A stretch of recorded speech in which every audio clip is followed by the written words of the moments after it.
Ang dami kong nandun natin. Palakpak ulit sa kanila. So, may-encourage na po yung ibang mga kapatid na mayroong kaloob dyan. No, yung kaloob ng Panginoon para umawit sa Kanya. Alam po ninyo, wala naman talaga tayong gagawin pagdating natin doon kundi ang magpuri sa Diyos eh. Practice lang po yung ginagawa natin dito pagpupuri sa Panginoon. Practice lang po yun. Kaya pagbutihin po natin ang pag-iensayo. Amen? So tayo po ngayon ay dadako sa isang testimony na kung saan, kung papaano po na-establish ang UI CHGM. Tinatawagan ko po ang kapatid, Kuya Mike.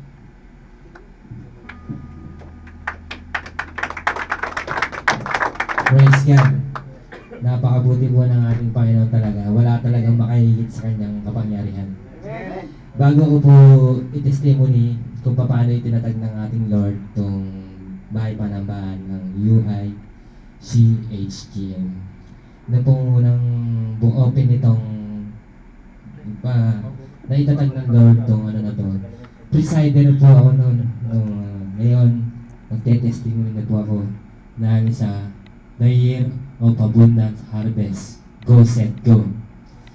Ang United in Christ House of Glory Ministry ay naitatag sa biyaya ng Diyos upang pagyamanin ang kanyang biyaya sa isip at puso ng tao o the Ministry of Reconciliation.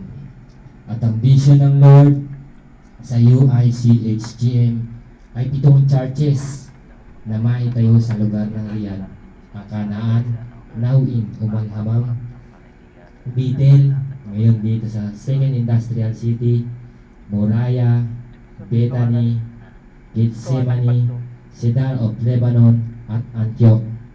Sa mga panalangin at pangitain ng mga kapatid sa pangunguna ng ating pastor, sa Bethel Church na naitatag ng Lord, sa biyaya niya sa mga kapatid na nandun ang puso sa gawain. Hindi alintana ang mga pag-uusig. Patuloy pa rin ang gawain ng Lord sa Bible study sa SPCP. Patuloy pa rin ang gawain ang gawain ng Lord sa Bible study sa SBCP. Kahit po meron pong mosque sa dalaran ng bago makapasok sa pagdarausan ng Bible study. Salamat sa Diyos sa buhay nila Kuya Mon, sa kay Brad Sam, Kuya Joe, Kuya Marlon, especially kay Pastor Pong. Wala po siyang sawa na magpagamit sa ating Lord dahil malayo po yung pinagagawa niya. Maraming salamat po sa buhay sa Diyos, sa buhay ng ating mga kapatid. Sila ang binigyan ng pangitayan ng Lord upang mabuo ang gawain ng Lord. At sa mga nagdaang mga araw ay nadako ang panyapak ni Kuya Marlon sa lugar na ito. Sa isang friendly fellowship, dati po kasi hindi pa po drums to, feedbacks pa lang. Friendly fellowship at nabuo ang motibo sa Diyos at mismo sa kwartong ito natulog ang ating kuya. At isang pangitayan na naman po ang maraming nagpupuri sa lugar na ito. At sa panalangin, sa kagandahan loob ng Diyos, walang hadlang sa plano sa lugar na ito na gawing sanctuaryo ng Diyos. Isang kapatid na pinagpala ng Diyos na sa ating kapatid na si Brad Joseph Gabotero, na luwalhati ng Diyos sa lugar na ito.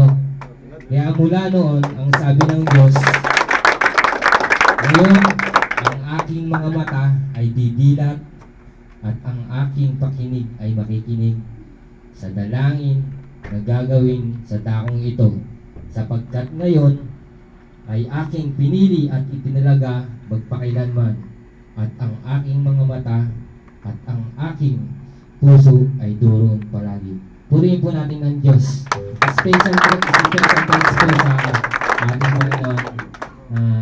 Dito rin po, gusto ko rin po ipatuto yung kung paano po hinubog ng Lord yung buhay ko. Paano niya po unting-unting pinagyaman yung banal na salita sa sarili ko, sa buhay ko, na dati alam naman po natin na bawat isa na nanggaling po tayo sa mga kasanlibutan, yung mga kasanlibutan pa tayo, hindi pa tayo kinasakop ng Lord, hindi pa tinutuktok ng Lord yung pintuan ng puso natin para loobin niya at siya yung maghari. Pasalamat ako sa Panginoon dahil pinagyaman niya ako sa banal na salita. Lahat ng mga ginagawa ko noon na hindi alam po natin na hindi kaya at kasalanan sa Panginoon. Pinalitan niya po ng kapayapaan yung buhay ko, sa buhay ko. Nandun po yung tinuruan niya po ako ng umibig ng tunay at buong tapat ng Lord. Salamat po ako dahil yung naghari ko sa buhay ko, dahil nandun na rin po yung tinuruan niya ako paano magpatawad sa mga nagkasala sa akin, kung paano po umibig sa bawat isa na nagkasala sa akin, nakagawa ng hindi kaya o kasalanan sa buhay ko. Nandun na rin po yung puno ng dakilang pag-ibig ang pinagkaloob sa akin ng Lord na may kabanalan. Yung pong dati na ginagawa ko, ngayon hindi na po, lahat po pinalitan niya. Nandun na po yung may nandun yung siyam na bunga ng Espiritu, saka yung siyam na bunga ng karunungan na nagmula sa banal na salita ng ating Panginoon. Kaya lahat po ng papuri at pasasalamat ay sa ating Panginoong Yesus lamang. To God be the glory.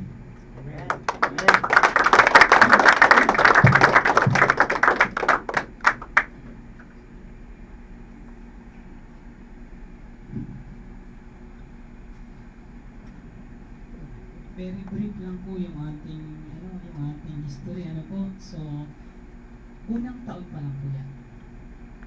Ganun pa lang. Pero pag sumunod na yan, alam po ninyo, marami na yan. Marami na pong pangyayari, marami pa pong magaganap na miracle ang gagawin ng Panginoon sa Bethel Church. Agree po ba kayo? Amen. So, sa dinamik po natin ngayon, hindi lang po doble, I know, the Lord will bless us more. Amen?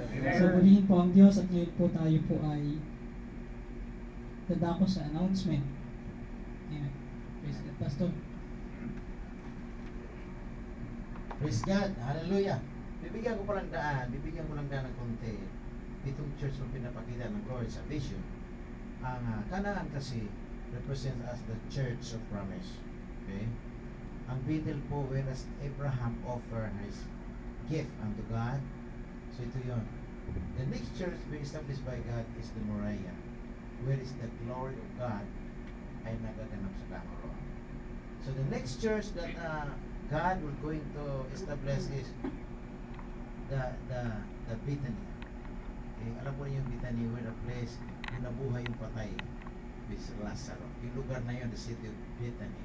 And the next is Gethsemane, where is Jesus Christ rendered a prayer to our Lord, to God in heaven. And the next church na pinapakita sa atin ng Diyos, the Cedar of Lebanon. You know Cedar of Lebanon? Kung anong haba ng puno nito, ganun din kahaba ang ugat. Gaano siya kalaki, ganun po kalaki po ang ugat sa lupa. Ganun siya. Represent faith. And the last church that God given us a vision is Antioch, were known as First Christian in Asia Minor. So yun po ang vision ng Lord sa United in Christ House of Glory. So purihin natin ng Diyos. Amen? Lahat tayo ay pagpalain. At this coming first week of December, na-invite po tayo sa Al-Safi at magpapahayag ng salita ng Diyos. At second week of December, mayroon tayong Christmas party at pagpilitan ng baka. Okay? At joint fellowship ng Canaan at sa Bethel, ang cooperation with JF Church Sector 8 ng Alcards. So marami po ito at ang balita po po ipagprin natin sapagkat libre at ang baka. Amen. Hindi baka sakali ha, baka ito, totoong baka. Okay. Baka ito, totoong baka. So prepare po natin taglihan ngayon. Hindi ko alam kung ano provision ng Lord sa bahagi pong ito. Okay? Ibibigay yung baka sapagkat yung nag-invite sa akin, yun ang manager ng baka. Dari si manager na yan. Napakabuti kaya ang Diyos sa ating mga buhay. Amen. So lahat ba tayo pinagpala? Amen.